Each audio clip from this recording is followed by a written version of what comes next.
Good morning guys! Welcome back to my channel! This is Rebecca Sisi, ang inyong lingkod. Ayan guys, update kay Rina, latest update. Pabahay niya at syempre sa kanyang coming na birthday celebration. Ma'am Rowene, may tawag! Sagutin mo Ma'am Rowene, may bisita ka! Hi Rina! Naku, Rina! Laka dyan! Ika lang! Ala, may bisita tayo agad-agad. O, kumusta ka na? Ika lang ha. Galing ko muna to kasi hindi pa ako nakabihis. Ala, bakit? Ay, ang ganda naman yan. Pumayat na si Rina. Rina! Kailan ka pupunta ng bibisita ng bahay mo? Ha?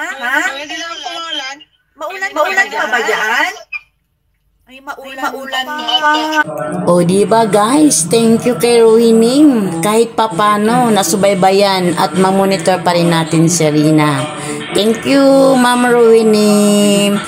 Ay naku guys, bibisita lang si Rina sa bahay na pinagawa sa iyang mga sponsor pag wala ng ulan. Ayan, maayos na ang buhay ni Rina guys. Makita naman natin nga malusog at masigla na si Rina. Okay guys, hanggang dito na lang po ang aking video. Thank you for watching and don't forget to subscribe my channel and follow my page. Bye bye guys. To God be the glory.